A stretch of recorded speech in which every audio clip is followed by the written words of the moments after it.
كل عام بيمر علينا جديد لازم نشوف أشكال جديدة وكمان أفكار جديدة، بس خسران كتير اللي مش هيجرب بسكوت العيد بشكل جديد. أتمنى الوصفة تبقى خفيفة على قلوبكم وتدعموها بلايك وتنورونا بالاشتراك عشان لسه في وصفات كتير. يلا بينا نقول عملنا وصفتنا العسل ديت ازاي، وما تخافوش اقتصادية جدا. معانا كوبايتين ونص دقيق، وأي دقيق انت تحبيه حتى لو دقيق الغلة، وكمان معانا 3 معالق زبدة متماسكة هتقطعيهم قطع علشان انت هتفركوهم على الدقيق كأنك بتعملي كحك. وبعد ما تتأكدوا يا أمارات إن الزبدة خلاص اختفت في وسط الدقيق وهما الاتنين تجانسوا مع بعض، هنبتدي نكمل بقية مكوناتنا، واقتصادية جدا على فكرة ومش هتكلفكم كتير، وكمان هتبهركم وتبهر عائلكم. بالهنا والشفا على قلوبكم. هنحط معلقة صغيرة من البيكنج باودر وهنديلها تقليبة خفيفة وصغيرة جدا عشان مش عايزينه يفش معانا. وكمان معانا كوباية زبادي طبيعي، بس تكون كوباية ملانة، واخفقي حاجة بسيطة كده بالمعلقة قبل ما تحطيه على الخليط بتاعك. ندخل يا أمارات على مرحلة التحلية. لازم الوصفة بتاعتنا تبقى مسكرة، فبناء عليه هنحط 5 معالق سكر، واللي بيحب الحلويات يزود السكر شوية. وكمان هنحط صفار بيضة واحدة، واوعي ترمي البياض عشان لسه هنحتاجه في وصفتنا. وكمان هنحط 3 اكياس فانيليا و4 معالق كاكاو خام، واخر حاجة هنحطها 3 معالق لبن حليب. وكده تبقى وصفتنا كملت، وشايفين ما فيهاش اي مشكلة بالنسبة لكم، اقتصادية جدا وعلى قد ايديكم. هنقلب يا أمهرات كل المكونات عشان تتجانس مع بعض، هنقلبها بالمعلقة، وبعد كده هنبتدي نتعامل بإيدينا مع العجينة بتاعتنا. هنستغنى عن المعلقة ونبتدي نمارس بقى دور الستات في قلب المطبخ. هتعامليها معاملة الكحك، هتنيكي تفركي العجينة لغاية لما تلاقيها بتتلم في ايديكي، مش هتعجنيها بايديكي وتكبسيها كأننا بنعمل عيش، لا هتنيكي تفركيها كأنك بتعملي كحك لغاية لما تلاقيها بتتلم معاكي وتوصل للسمك اللي حضراتكم شايفينه. بالله عليكم لو وصلتوا لغاية هنا انا محتاجة دعم للقناة، فما تطلعوش من الوصفة من غير لايك، ولسه في وصفات كتير. اتمنى تنورونا بالاشتراك، وان شاء الله نتعاون سوا ونعمل شغل جميل جدا يبهر كل اللي حوالينا. مهم جدا في عجينتنا يا جماعة ان احنا نغطيها عشان ترتاح 10 دقايق. مهمة في خطوة كل حلويات انك تسيبيها ترتاح. وبعد كده هنجيب كمية وفيرة من المكسرات، وليكن ربع كيلو اي نوع مكسرات عندك، وهتحطي 3 معالق لبن مكثف او شوكولاتة، وطريقة لبن المكثف هحطهولك في اخر الفيديو. وما تخافوش اقتصادي جدا، وهتعمليه ببيتك وتحطيه في علبة، وكمان تحطيه في التلاجة عشان لو استخدمتيه بعد كده. وممكن تستغني يا أمرايا عن اللبن ده زي ما قلتلك، وتحطي شوكولاتة وتسيحيها وعليها معلقتين زيت أو زبدة وتحطيها على المكسرات. وبعد كده هناخد العجينة بتاعتنا ونبتدي بقى عشان نشكلها بالقطاعة. ولو انت عندك ميزان وعايزة توزني كل قطعة قد بعضها يكون أفضل جدا. أنا عندي ميزان يا أصدقائي، بس بصراحة أنا ماناش فاضية ومستعجلة جدا، وبعمل اليومين دول وصفات كتير. بالله عليكم ادعوا لي ربنا يعيني ويقويني، لاني ورايا برضو التزامات تانية زي حضراتكم، وبتمنى ان انا انجز كل اللي ورايا، وبرضو مش ناسياكم ولا ناسيه التزاماتي.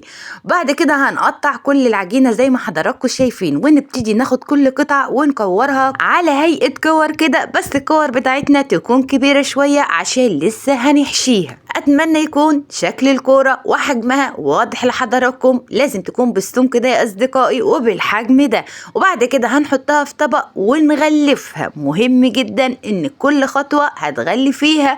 وبعد كده هنسيبها ترتاح لمدة 10 دقايق، ايوه، ونطلع واحدة واحدة علشان ما تشققش. احنا حطينا عليها نص معلقة بيكنج باودر، بس برضو لازم نخاف على العجينة بتاعتنا، والجو اليومين دول ساقعة، فطبيعي ان انا لازم اخاف على العجينة فبغطيها.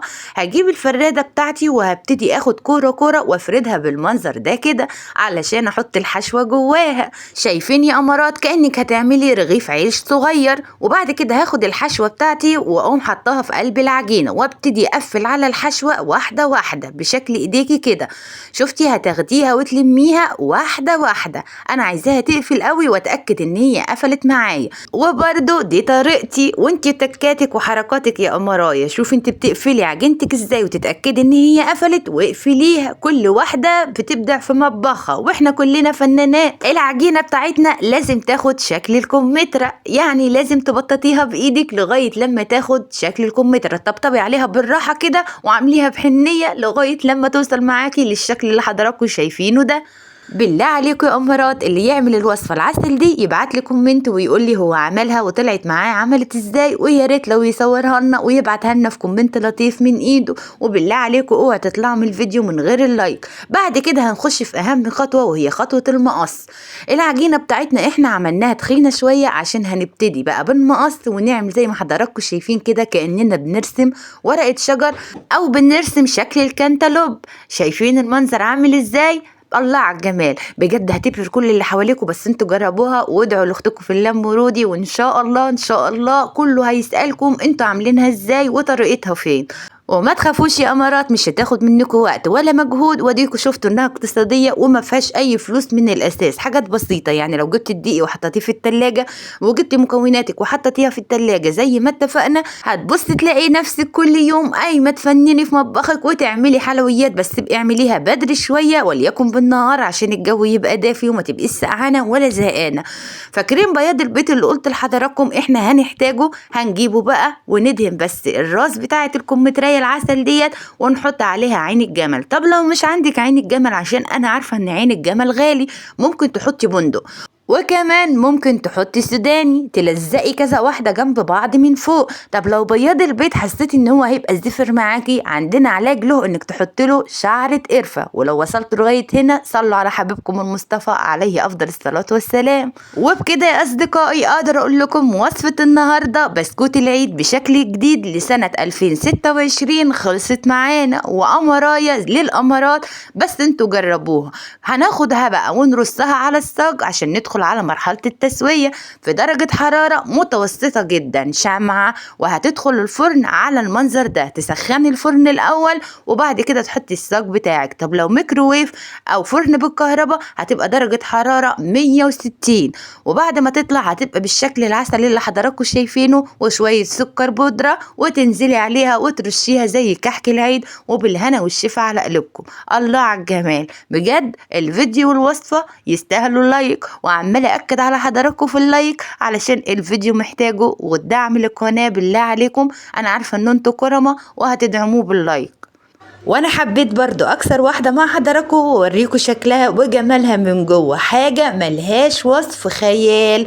ولو عايزة تبدعي وترشي عليها شوكولاتة، عبي القمع واعملي خطوط شوكولاتة بسيطة وابهريهم يا امرايا بتكاتك. وزي نهاية كل فيديو لازم نسيب لمحة بسيطة عن وصفاتنا الاخيرة اللي احنا عملناها، علشان اللي داخل جديد يشوفها ويجربها وينورنا بالاشتراك وكمان يكرمنا باللايك. كانت معاكم اختكم في الله مرودي وست الحبايب. اتمنى تدعمونا وتدعموا قناتنا وتشرفونا بالاشتراك، واستنونا بكره وصفه جديده ويمكن وصفتين عشان بنحاول ننجز قبل العيد. والسلام عليكم.